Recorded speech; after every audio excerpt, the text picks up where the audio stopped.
মুসলিম পরিবারে বেড়ে ওঠা ফা এক বৌদ্ধ ধর্মের ছেলেকে ভালোবেসে ফেলে। তবে তার বাবা তো এই সম্পর্ক মেনে নিতে পারে না, কারণ সে তার মেয়েকে কোনো বৌদ্ধ ছেলের হাতে তুলে দিতে পারবে না। তাই সে তাদেরকে আলাদা করার জন্য উঠে পড়ে লাগে। এবার ফা কি করবে? নিজের মনের কথা শুনবে নাকি তার বাবার কথাই মেনে নিবে? সেটাই দেখবো আজকের এই থাই লাভ স্টোরি ল্যাটিটিউড 6-এ।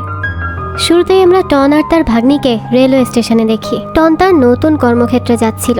এছাড়া একদল কিশোরকেও স্টেশনে দেখা যায়, যারা কোনো স্পোর্টস বা টুর্নামেন্ট শেষ করে ফিরে যাচ্ছিল। এই দলের এক কিশোরের নাম শরীফ। তো সেই সময় ফা নামের এক মেয়েকে দেখা যায়, সেও তার বাড়িতে ফিরছিল। তাদের সবার গন্তব্য একই, পাট্টুরি গ্রাম। ট্রেনে যাওয়ার পথে কত মানুষের সাথে আমাদের দেখা হয়, সেরকমই টনও ট্রেনে ফাকে দেখে। আর এখানে দেখা মাত্রই সে তাকে পছন্দ করে ফেলে। সে তো মুগ্ধ হয়ে শুধু ফাকেই দেখছিল।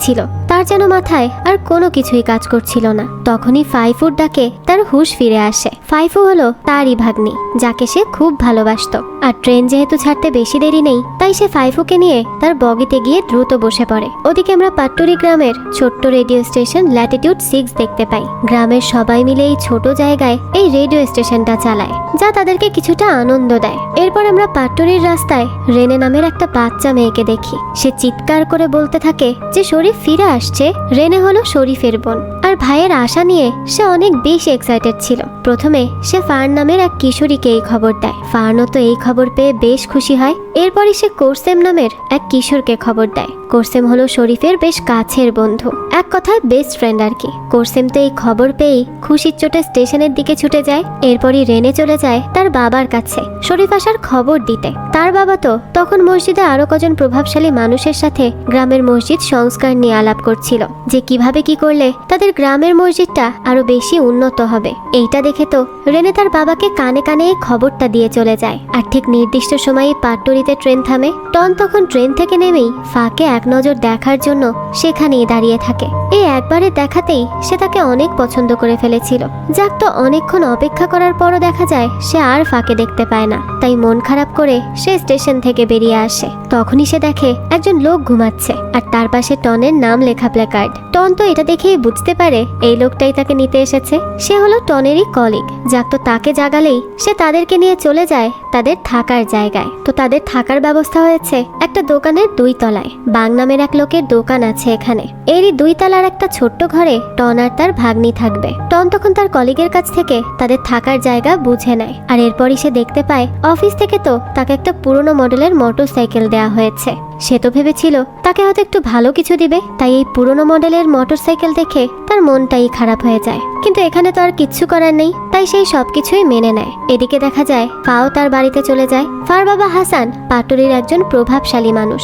দেখা যায় ফা তো এসেই আগে তার বাবাকে সালাম দেয় আর কুশল বিনিময় করে। এরপরে তার বাবা জিজ্ঞেস করে সে এমন পোশাক পরে এসেছে কেন। মুসলমান মেয়ে হিসেবে তার শালীন পোশাক পরা উচিত আর পর্দা করা উচিত। এভাবে চলা তার মোটেও উচিত হচ্ছে না। ফা তার বাবার সাথে একমত না হলেও সে আর তেমন কিছুই বলে না। আমরা তখন জানতে পারি পড়ালেখা শেষ করে ফা পাট্টুরিতে ফিরে এসেছে এখানকার স্কুলের শিক্ষক হিসেবে যোগদান করার জন্য। ফার বাবা বলে সে শিক্ষক হিসেবে কাজ করবে আর তাকে দেখে বাচ্চারা শিখবে, তাই তার শালীন পোশাক পরাটাই উচিত, নাহলে বাচ্চারা কি শিখবে তাকে দেখে। ফার বাবা এরপর আরো জিজ্ঞেস করে যে সে এখানে থাকবে নাকি ব্যাংকক ফিরে যাবে। ফা জানায় সে বাবাকে একা রেখে আর যাবে না। কয়েক মাসের ভেতরেই তার ব্যাংককের চাকরি নিশ্চিত হয়ে যাবে। তখন সে তার বাবাকেও ব্যাংকক নিয়ে যাবে, সেখানেই তারা দুজন একসাথে থাকবে। তখন তার বাবা হাসান বলে না, সে তো পাট্টুরি থেকে কোথাও যেতে চায় না, সে তার এই জন্মভূমিতেই থাকতে চায়। ফা তখন তার বাবাকে আর কিছুই বলে না, কারণ সে জানে তার বাবার সাথে এই নিয়ে কথা বাড়ালে আরো হিতে বিপরীত হতে পারে। তাই সে আস্তে চুপ হয়ে যায়। ওদিকে শরীফ তার পরিবারের সাথে ডিনার করতে বসে। সে তো তার বোনের সাথে খুনসুটি করছিল। তখনই তার বাবা তাকে বলে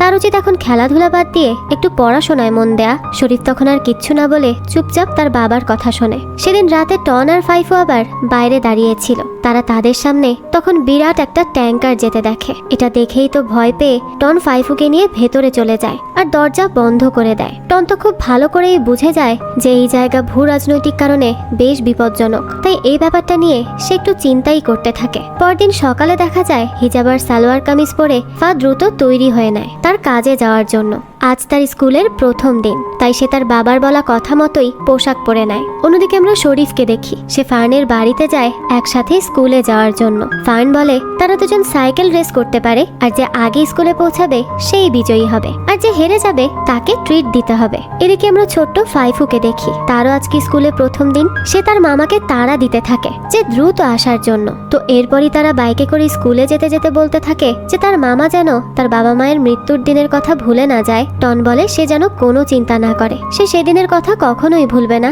এদিকে স্কুলে গিয়ে শরীফ দেখতে পায় ফার্ন তো তার আগেই চলে এসেছে।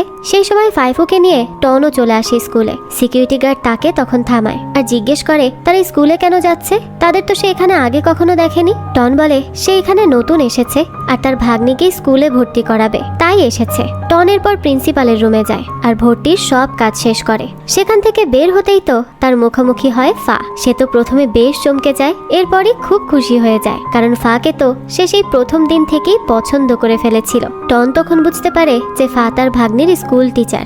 ভাগ্য ভালো সে তাকে তেমন কিছু বলেনি। এরপরে ফাইফুকে দেখা যায় সে ক্লাসে যায়। টিচার তখন তাকে সবার সাথে পরিচয় করিয়ে দেয়। এরপর সে রেনের পাশে গিয়ে বসে। রেনে তখন জিজ্ঞেস করে ব্যাংকক শহর রেখে তারা এখানে কেন এলো। ফাইফু জানায় তারা এখানে তার মামার চাকরির সূত্রে এসেছে।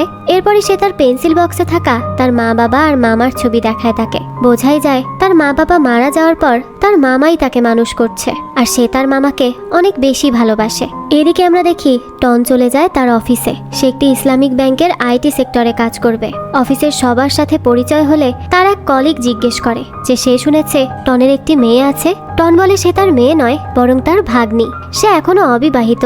যাক, তো অফিস ছুটির পরই সে ফাইফুকে আনতে যায়। তখনই সে দেখতে পায় যে ফাইফুর তো ছুটি হয়ে গেছে অনেকক্ষণ, আর সে সেখানে দাঁড়িয়েই তার জন্য বেশ কিছুক্ষণ ধরে অপেক্ষা করছে। তাকে এভাবে একা দাঁড়িয়ে থাকতে দেখে তো ফা এসে তার পাশে দাঁড়ায়। ফাইফু তখন বলে মামা সব সময় তাকে নিতে আসতে দেরি করে, এটাই তার একটা খারাপ অভ্যাস। সেই সময় টন এসে ফাকে দেখে বেশ খুশিই হয়ে যায়। তখন সকালে সেই সিকিউরিটি গার্ড চলে আসে আর জিজ্ঞেস করে ফাইফু কি তার মেয়ে। টন বলে না, এটা তার মেয়ে নয়, ভাগ্নি, সে তার কাছেই থাকে। গার্ড তখন বলতে থাকে তার মতো ছেলেরা অন্য মেয়েদের সাথে ফ্লার্ট করার জন্য মেয়েকে ভাগ্নি বলেই পরিচয় দেয়। এরপরই সে ফাকে নিয়ে চলে যায় বাড়িতে পৌঁছে দেওয়ার জন্য। টন আর তাকে আর কিছুই বলতে পারে না।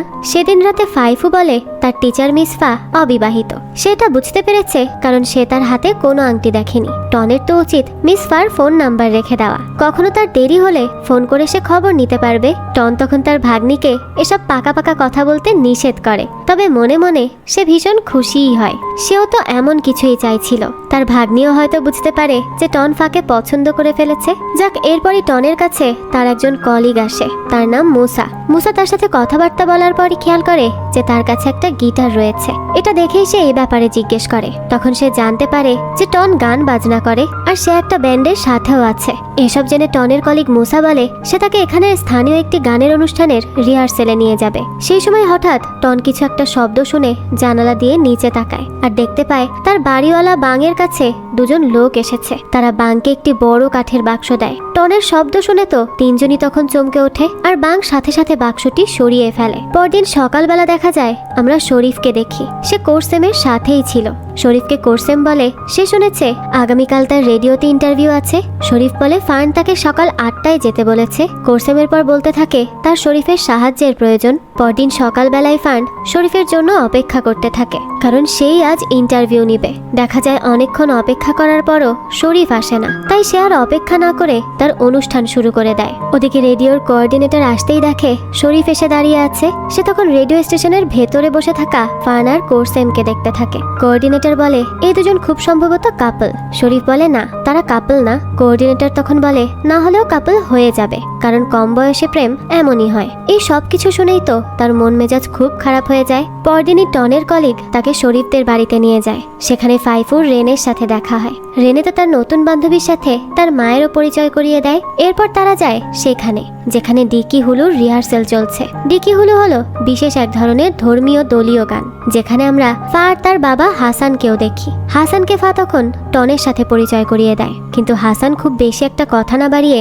নিচে চলে যায়। এরপরে ফা তার বান্ধবী ইয়ার সাথে টনের পরিচয় করায় আর তারা টুকটাক গল্পও করতে থাকে। সময়টা তাদের বেশ ভালোই কাটছিল। ওদিকে শরীফ আর ফার্ন স্কুলে তেমন একটা কথা বলে না। ফার্ন তো খুবই রেগে আছে, কারণ শরীফ ইন্টারভিউয়ে সময় মতো আসেনি, আর শরীফ রেগে আছে কোঅর্ডিনেটরের কথাটা ধরে। তুই স্কুল শেষে আমরা শরীফ আর কোরসেমকে পাঞ্চাক সিলাতের প্র্যাকটিস করতে দেখি। এটা বক্সিং ঘরানার একটি ইন্দোনেশিয়ান খেলা। তো কোরসেম বলে যে শরীফকে বেশ অন্যমনস্ক বলে মনে হচ্ছে। শরীফ জানায় যে তার মন ভালো নেই, কারণ তার বাবা আর চায় না সে পাঞ্চাক সিলাত খেলুক। তার বাবা চায় সে এখন পড়াশোনায় মনোযোগ দিক। কোরসেম এটা শুনে বলে সে কি ভেবেছে গেম খেলবে না, ছেড়ে দিবে? শরীফ বলে না, সে এখনো কোনো সিদ্ধান্ত নেয়নি, পরের খেলা শেষে জানা যাবে। তখন আমরা দেখি টন, ফাইফু আর ফা এই তিনজন বাইরে খেতে গেছে। খেতে খেতে তারা নিজেদের জীবন নিয়েই গল্প করতে থাকে। টন বলে এখানে তার মন বসেনি এখনো, তার সবকিছু অদ্ভুত বলে মনে হয়। ফা তখন বলে এটা তো খুবই স্বাভাবিক, তার এখানে জন্ম, তবুও তো তার এখানে মাঝে মধ্যে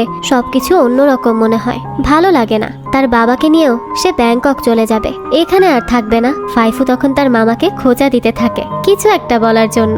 এই পিচ্চি বেশ পাকা, কিন্তু টন তো তার কথাবার্তায় পাত্তা দেয় না। ফা তখন বলতে থাকে সে ফাইফুর কাছে শুনেছে টন নাকি খুব ভালো গান করে। ফাইফু বলে হ্যাঁ, তার মামা খুবই ভালো গান করে, তার তো একটা ব্যান্ডও আছে। টন তখন বলে আসলে সে মাঝে মধ্যে গান গায়, এমন কোনো বড় কিছু না, তবে গান নিয়ে তার বড় স্বপ্ন আছে। সে রেকর্ড কোম্পানিকে তার গানও পাঠিয়েছে, তারা যদি একবার সিলেক্ট করে নেয় তখন সে তার স্বপ্ন নিয়ে সামনে এগোতে পারবে। ফা তখন বলে সবারই স্বপ্ন নিয়ে কাজ করা উচিত। এরপরই ফা টনের গান শুনতে চায়, তবে টন তো মিটি মিটি হাসে। ফাইফু তখন বলে কোনো একদিন সে নিশ্চয়ই তার গান শুনবে।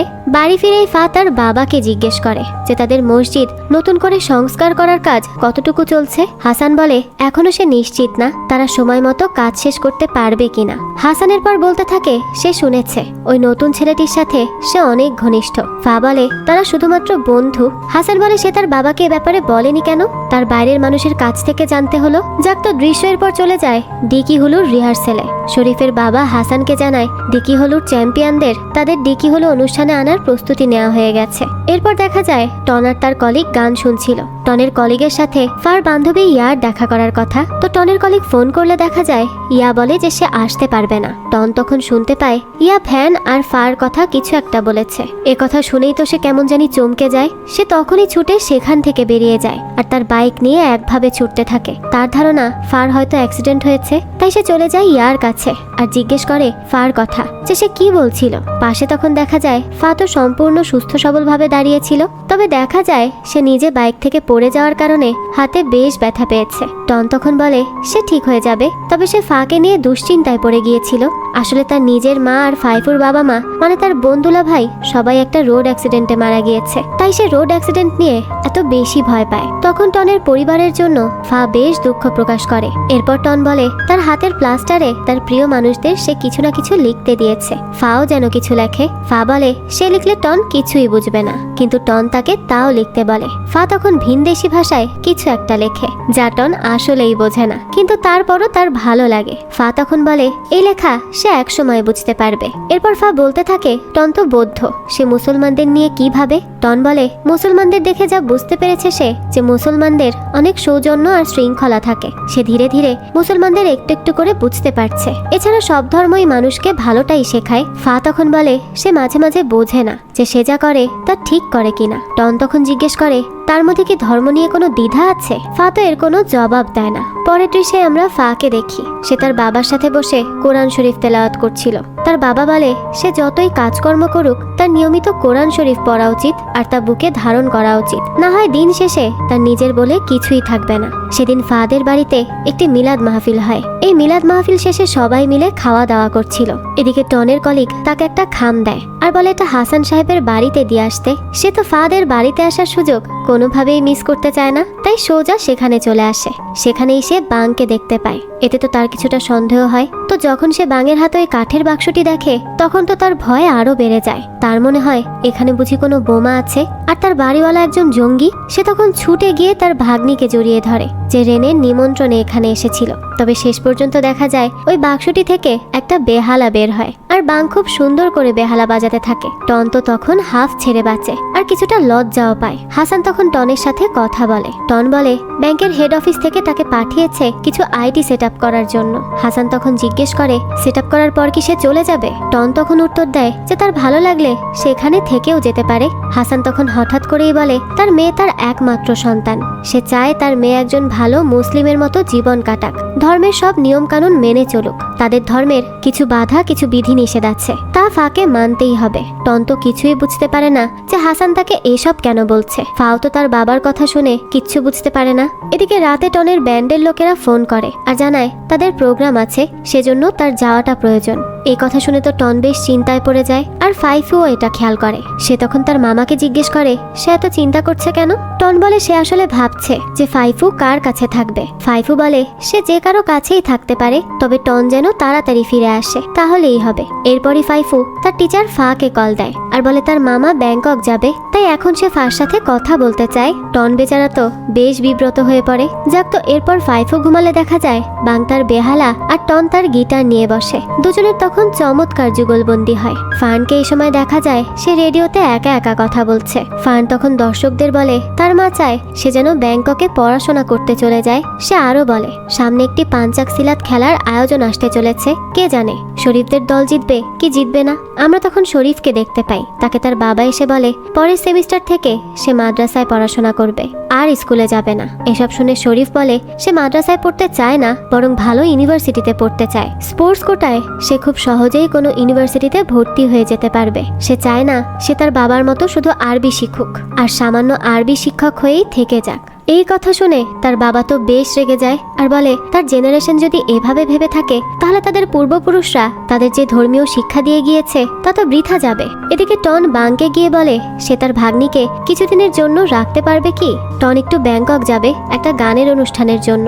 বাং তো তখন সহজেই রাজি হয়ে যায়। সে তখন টনকে চা খেতে দেয়। টন বলে চাটা খুবই ভিন্ন ধর্মী, মুসলমানরা কি এরকম চা খায়। বাং তখন হেসে বলে চাইনিজরা এরকম চা খায়। এরপরই দুদিনের জন্য টন চলে যায় ব্যাংককে। টনের কলিগ ও বন্ধু মুসা আর বাং মিলে ফাইফুর খেয়াল রাখে। স্কুলে ফাও বেশ ভালোভাবে ফাইফুর খেয়াল রাখে। টন তো রিহার্সেলের মাঝে মাঝে তার বন্ধুর সাথে ফার কথা শেয়ার করে। তার বন্ধু বলে সবকিছু শুনে মনে হচ্ছে সে ওই মেয়েটিকে পছন্দ করে ফেলেছে, তবে সে যাই করুক না কেন এটা যেন মনে রাখে যে তার ভবিষ্যৎ এসবের সাথে জড়িত আছে। কিন্তু সে তার বন্ধুর কথার কোনো জবাব দেয় না। এরপরই আমরা শরীফকে দেখতে পাই যে ফার্নের বাড়িতে আসে। এরপরে সে তাকে খাবার দিয়ে বলে এগুলো তার মা তাদের জন্য পাঠিয়েছে। উপরে গিয়ে তখন সে শুনতে পায় ফার্ন কারো সাথে কথা বলছে। শরীফ তো প্রথমে ভাবে সে রেডিওতে কথা বলছে, পরে দেখতে পায় সে তার বাবার সাথে কথা বলছে। ফার্ন বলে সে বেশ দ্বিধায় আছে, তবে পড়াশোনা নিয়ে নয় বরং শরীফ আর কোরসেমকে নিয়ে। হঠাৎ অতীতের ফ্ল্যাশব্যাক দেখা যায়। আমরা দেখতে পাই ফার্নের বাবা আর্মির বম্ব স্কোয়াডের একজন সদস্য ছিল।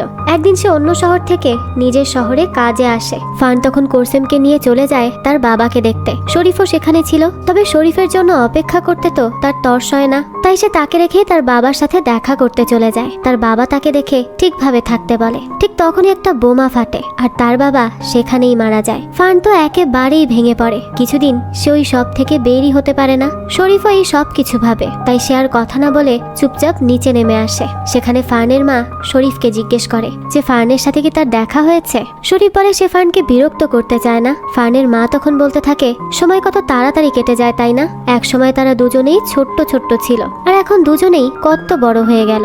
এরপরই দেয়ালে আঁকা কিছু দাগ দেখিয়ে শরীফ বলে যে ফার্নের বাবা সবসময় দাগ কেটে দেখতে চাইতো তারা কত লম্বা হচ্ছে। ফার্নের মা তখন বলে এখন তো তারা বড় হয়ে গেছে, অথচ তাদের দেখার জন্য ফার্নের বাবাই নেই। এই কথা বলেই ফার্নের মা একটা দীর্ঘশ্বাস ফেলে। আমরা তখন দেখতে পাই মার বন্ধুর কথা উপর থেকে সব শুনছে ফার্ন। সে তো এই সব কিছু শুনে কান্নায় ভেঙে পড়ে। পরদিনই সে ক্লাস থেকে রেডিও স্টেশনে যায়। কোরসেম তাকে পৌঁছে দেয় আর বলে সে ফেরার সময় তাকে নিয়ে যাবে। ফার্ন তখন বলে কোরসেমের আসার প্রয়োজন নেই, তার মা তাকে নিতে আসবে। তো কোরসেম চলে গেলে দেখা যায় ফার্ন শরীফকে মেসেজ দেয় আর বলে সে এসে যেন তাকে নিয়ে যায়। প্র্যাকটিস শেষ করেই শরীফ তড়িঘড়ি করে রেডিও স্টেশনে চলে আসে আর তারা দুজনেই টুকটাক গল্প করতে থাকে। ফার্ন তখন খোঁচা দিয়ে শরীফকে বলে সে বোধহয় ইদানিং অনেক বেশি প্র্যাকটিস করছে, তার কারণে তার ফোন রিসিভ করতে পারছে না। শরীফও তখন খোঁচা দিয়ে জিজ্ঞেস করে সে আজ কোরসেমের সাথে গেল না কেন। ফার্ন বলে আজ তার দ্রুত ফেরার ইচ্ছা নেই, সে চায় না কোরসেম তার জন্য অপেক্ষা করুক। এই সময় কোরসেম সেখানে চলে আসে। তাদের দুজনকে কথা বলতে দেখে সে তো বেশ মন খারাপ করে সেখান থেকে চলে যায়। পরদিন জগিং করতে বের হলে শরীফের কোরসেমের সঙ্গে দেখা হয়। কোরসেমকে শরীফ ডাকও দেয়, কিন্তু ওয়াসিম তার জবাব না দিয়ে সেখান থেকে চলে যায়। বন্ধুরা তখন জিজ্ঞেস করে তাদের কি ঝগড়া হয়েছে। শরীফ তো কিছুই বুঝতে পারে না। এরপর থেকে সে কঠিন প্র্যাকটিস করতে থাকে, কারণ সামনেই একটা টুর্নামেন্ট আছে। সে টুর্নামেন্টে ভালো করতে না পারলে তার খেলা ছেড়ে দিতে হবে আর মাদ্রাসায় ভর্তি হতে হবে, যা সে কখনোই চায় না। এজন্য প্রতিদিন সে তার দলের সাথে গিয়ে কঠোর পরিশ্রম করা শুরু করে। এরপরই আমরা দেখতে পাই ছোট্ট ফাইফুকে, যে ভোরবেলা ঘুম থেকে উঠেই তার মামাকে জাগিয়ে দেয়। কিন্তু টন তো ঘুম থেকে উঠতে চায় না, তাই সে বেশ কিছুক্ষণ অপেক্ষা করে একা একাই নিচে নেমে আসে। এদিকে ঘুম থেকে উঠেই টন ঘড়ি দেখে বুঝতে পারে যে আজ তার উঠতে অনেক দেরি হয়ে গেছে। এই সময় তার চোখ পড়ে ঘরের ক্যালেন্ডারের দিকে। আজকের তারিখটা বড় করে মার্ক করা। তার বোন আর দুলাভাই অর্থাৎ ফাইফুর বাবা মায়ের আজ মৃত্যুবার্ষিকী। সে তো বলেছিল যে ফাইফুকে তার বাবা মায়ের মৃত্যুবার্ষিকীতে তার মা বাবার কবরে নিয়ে যাবে, কিন্তু তার তো কিছুই মনে নেই। টন তখন চমকে যায় আর দ্রুত নিচে নেমে আসে। ছোট্ট মেয়েটি তখন আশেপাশে কোথাও নেই। বাংকে জিজ্ঞেস করলে সে জানায় সে তো কিছু বলতে পারবে না। টন তখন কল দেয় ফাকে আর তাকে জিজ্ঞেস করে ফাইফু কি তার কাছে আছে। ফা বলে না তো, তার কাছে তো নেই। টন তো তখন অস্থির হয়ে ভাবতে থাকে ফাইফু তাহলে কোথায় আছে। সেই সময় আবার দেখা যায় শরীফও তার সাইকেল নিয়ে তার বোনকে খুঁজছে, কারণ রেনেরও কোনো খবর নেই। স্কুলের বন্ধুরাও পুরো স্কুল ঘুরে তাদের দুজনকে কোথাও খুঁজে পায় না। শরীফ আর ফারনও তাদের সাইকেলে সারাদিন ধরে বিভিন্ন জায়গায় খুঁজতে থাকে, তবে কোথাও দুই বান্ধবীর দেখা মেলে না। আমরা তখন দেখি তারা দুজনেই রেল স্টেশনে বসে আছে, কারণ তারা ফাইফুর বাবা মায়ের কবরের কাছে যাবে, সেখানে প্রার্থনা করবে। সবাই তো ওদিকে দুজনকে খুঁজে না পেয়ে খুবই হতাশ হয় আর বাঙের বাড়িতেই বসে থাকে। তখনই সেখানে চলে আসে একটা পুলিশের গাড়ি। পুলিশের সেই গাড়ি থেকে সেই বাচ্চা দুটো নামে। শরীফ তো তখন তার বোনকে দেখেই জড়িয়ে ধরে। টন ও ফাইফুকে বেশ বকাঝকা দিতে থাকে, চিৎকার করে বলতে থাকে সে কোথায় গিয়েছিল, সে তো তাকে চিন্তায় ফেলে দিয়েছিল। বাচ্চা মেয়েটি তখন কাঁদতে কাঁদতে বলে টন তো বলেছিল তার বাবা মায়ের কাছে নিয়ে যাবে তাকে, কিন্তু সে নিয়ে যায়নি। সে তো শুধু তার কাজ নিয়ে আছে, সে তো ফাইফুকে নিয়ে ভাবেই না। এই বলে ফাইফু খুব কাঁদতে থাকে। সেই সময় টন তার ভাগ্নিকে জড়িয়ে ধরে আর নিজেও কান্না করতে শুরু করে দেয়। এই দৃশ্য দেখে তো আশেপাশের সবার চোখ ভিজে আসে। শরীফের পর তার বোনকে নিয়ে বাড়িতে যায়, কিন্তু বেশ ভয়ে ভয়ে থাকে। শরীফের মা তখন তার মেয়েকে বলে এর পরে যদি রেনে আর কখনো এমন করে তাহলে তাকে শাস্তি দেওয়া হবে। সে আজ অনেক বড় ভুল করেছে। শরীফের মা এবার শরীফকে বলে তার বাবা তাকে কিছু বলতে চায়। শরীফ তো তখন তার মার কথাতেই ভয় পেয়ে যায়, এই ভেবে যে তার বাবা এখন আবার কি বলবে, হয়তো তাকে খেলতে নিষেধ করে দেবে। শরীফের বাবা তখন বলে সে ভুলে গিয়েছিল যে আগামীকাল শরীফের টুর্নামেন্ট আছে। শরীফ যেন মন দিয়ে খেলে, সে এবার অনেক পরিশ্রম করেছে, সে নিশ্চয়ই তার ফলাফল পাবে। শরীফের বাবা আরো বলে যে তার তো মনে থাকে না যে শরীফ বড় হয়ে গেছে, তাই সে সবসময় তাকে নিয়ে চিন্তিত থাকে। শরীফ যেন তার সেরাটা দেয়, সে সেটাই দোয়া করবে। শরীফের মা তখন এর সাথে যোগ করে তারা সব সময় তার পাশে থাকবে, তাকে সমর্থন করবে। বাবা মার মুখে এই কথা শুনে প্রচন্ড খুশি হয়ে যায় সে, তার স্পৃহা যেন দ্বিগুণ হয়ে যায়। সেই সময়ই টনকে দেখা যায়, সে একাই বসেছিল। তখন ফা এসে বলে তার উচিত ফাইফুর কাছে ফিরে যাওয়া, তার উপর দিয়ে অনেক কঠিন একটা দিন গেছে। এই বলেই ফা সেখান থেকে চলে যেতে নেয়। টন তখন সাথে সাথে তাকে থামায় আর বলে সে খুব দ্রুত আবারও ব্যাংকক ফিরে যাবে। সে এরপর একটু ইতস্তত করে জিজ্ঞেস করে যে ফা ব্যাংকক কবে যাবে। ফা তখন তাকে জানায় যে সে তো এখনো কিছুই জানে না, তার বাবার ব্যাপারে সে এখনো সন্দিহান। তার বাবা হয়তো এখান থেকে যেতে চাইছে না, আর সেও তো তার বাবাকে রেখে যেতে পারছে না। ফা এরপর টনকে জিজ্ঞেস করে সে কবে যাবে। টন জানায় এই তো সে আর 2-4 দিনের ভেতরেই রওনা হবে। এরপর টন বলতে থাকে এখান থেকে গেলে তার অনেক খারাপ লাগবে, সেই জায়গাটার প্রতি অভ্যস্ত হয়ে গেছে, তার অনেক খালি খালি লাগবে। ফা তখন বলে কিছুদিন হয়তো খালি খালি লাগবে, এরপর সব ঠিক হয়ে যাবে। আর তাছাড়া এই জায়গাতে এমন কিছু নেই যা তার দীর্ঘদিন মনে রাখতে হবে। টন তখন বলে এখানে অনেক কিছুই আছে মনে রাখার মতো। ফায়ের পর আর কিছু কথা বাড়ায় না, তাকে শুধু সাবধানে গাড়ি চালাতে বলে বাড়িতে ফিরে যায়। বাড়ি গেলেই তো হাসান তার উপর বেশ ক্ষেপে থাকে। হাসান বলে সে তার কোনো কথাই শোনে না, তার নিষেধ করার পরও ওই ছেলের কাছে সে বারবার যাচ্ছে, কিন্তু কেন? ফা তখন বলে তারা দুজন শুধুমাত্র বন্ধু, এর বেশি কিছু নয়। আর বেশি কিছু যদি হয়েও থাকে তাতেও তো সমস্যা হওয়ার কথা না, কারণ তার নিজের মাও অন্য ধর্ম থেকে মুসলিম হয়েছে তার বাবাকে বিয়ে করার জন্য। হাসান এটা শুনে বলে সে অন্য এক মানুষের জন্য বাবার সাথে ঝগড়া করছে কেন? ফা বলে কোনো কারণ ছাড়াই তার বাবা রাগ করছে, কোনো কারণে তার বাবা টনের উপর রেগে আছে, তাকে তাকে পছন্দ করতে পারছে না। তার বাবার তো উচিত টনকে একটা সুযোগ দেয়া, আর তার চিন্তা করারও আর কিচ্ছু নেই। খুব দ্রুতই টন ব্যাংকক ফিরে যাচ্ছে, শুধুমাত্র তার বাবার কারণেই, আর তাকেই গন্ডগ্রামে পড়ে থাকতে হচ্ছে। এখানের পরিস্থিতি একেবারেই ভালো না, তাদের উচিত এখান থেকে চলে যাওয়া। এখানে থাকলে তাদের বেঘরে মরে যেতে হবে। হাসান তখন বলে সে মারা যাবে, তবু সে এখানেই থাকবে, কারণ এটা তার নিজের জন্মভূমি, এখান থেকে সে কোথাও যাবে না।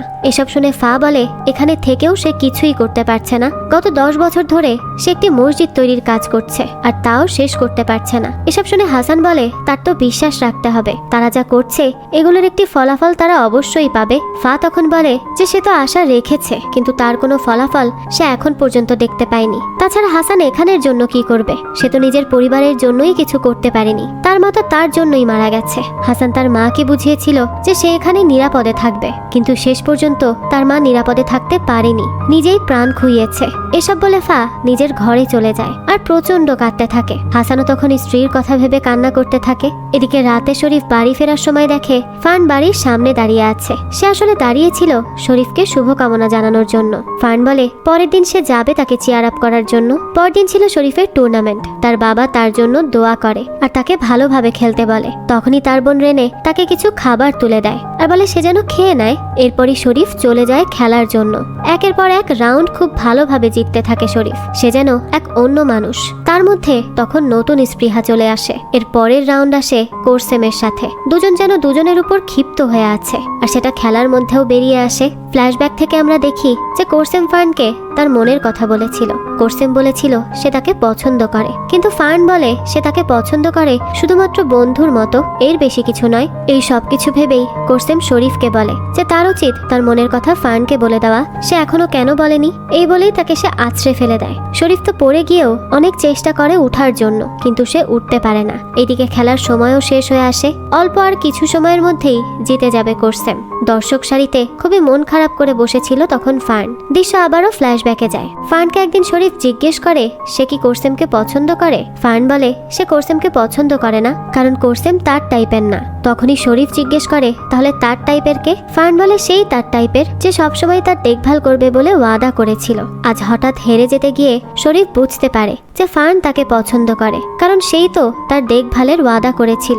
সে নিজেকে অনেক কষ্ট করে টেনে হিচড়ে আবারও উঠে দাঁড়ায় আর আবারও খেলায় প্রবেশ করে। অল্প কিছু সময়ের মধ্যে সে কোরসেমকে কুপকাত করে জিতে নেয় এই টুর্নামেন্ট। কোরসেমও তখন শরীফকে জড়িয়ে ধরে, আর এভাবেই সে তার ভালোবাসা এবং তার বন্ধুত্ব দুটোই জিতে নেয়। তারা সবাই তো খুব হ্যাপি ছিল। পরদিন দেখা যায় টন যখন বাজারে যায় তখনই তার দেখা হয় ফার সাথে। সে ফার সাথে তখন কথা বলতে চায়। সেই সময়ই সে লক্ষ্য করে যে তার সাথে তো তার বাবা হাসান রয়েছে, তাই সে আর কথা বলার সাহস করে না। ফাও বলে তাকে আজ যেতে হবে। এই বলে ফা কয়েক কদম এগোতেই প্রচন্ড শব্দে বোমা বিস্ফোরণ হয়। সবাই তো এদিক ওদিক ছিটকে পড়ে। ধোঁয়া কমতেই নিজেকে টেনে তোলে সে আর তার বাবাকে খুঁজতে থাকে। একটু দূরেই সে তার বাবাকে আহত অবস্থায় পড়ে থাকতে দেখে। হাসান তো মেয়েকে দেখেই তাকে কাছে ডাকতে থাকে। ফা তখন আরো কিছুটা এগোতেই আরেকটি বোমা বিস্ফোরিত হয়। এটা একেবারে হাসানের কাছে হয়। তখনই তো হাসান নিথর হয়ে পড়ে। ফা তখন পাগলের মতো ছুটে বাবার কাছে যায়। সে তার বাবাকে জড়িয়ে ধরে চিৎকার করে কাঁদতে থাকে। প্রচন্ড আতঙ্কে সে তার বাবার উদ্দেশ্যে বলতে থাকে তার বাবা যেন তাকে ছেড়ে না যায়। তার এই দুনিয়ায় তার বাবা ছাড়া আর কেউ নেই। সে তার বাবাকে ভীষণ ভালোবাসে। এই সময় তার মনে পড়ে তার মাও তো ঠিক এভাবেই বোমা হামলায় মারা গিয়েছিল। তার মাকে হাসপাতালে নিয়ে যাওয়ার সময়টুকুও তারা পায়নি। তার মাকে এভাবেই মারা যেতে হয়। এসব ভেবে তার ভয় আরো বেড়ে যায়। সে আশেপাশে তাকিয়ে সাহায্যের জন্য চিৎকার করতে থাকে। আগুন আর ধোঁয়া একটু কমলে সেখানে চলে আসে টন। টন তখন হাসানকে দ্রুত তুলে নেয় আর ছুটে তারা হাসপাতালে চলে যায়। দেখা যায় হাসান তখনও বেঁচে আছে, তবে তার অবস্থা খুবই খারাপ। ফাতো তখন সারা দিন নামাজ পড়ে আল্লাহর কাছে বারবার দোয়া করতে থাকে যাতে তার বাবা সুস্থ হয়ে যায়। আল্লাহ যেন তার বাবাকে সুস্থ করে দেন, কারণ বাবা ছাড়া তার এই পৃথিবীতে কেউ নেই। এরপরে একসময় তার মনে পড়ে তার বাবার কথা। সে বলেছিল তাকে সবকিছুতে বিশ্বাস রাখতে হবে। যদি সে বিশ্বাস রেখে প্রার্থনা করে তবেই সে ফলাফল পাবে। বিশ্বাস না রাখলে কিছুই হবে না। ফা তখন যায় টনের কাছে আর বলে সে যদি প্রার্থনা করে যেমনটা টন করে তাহলে কি তার বাবা সুস্থ হবে? টন তখন বলে অবশ্যই সুস্থ হবে। সে এরপর ফাকে নিয়ে বাইরে যায়, যেখানে গ্রামের সব মানুষ ফার বাবাকে দেখতে এসেছিল।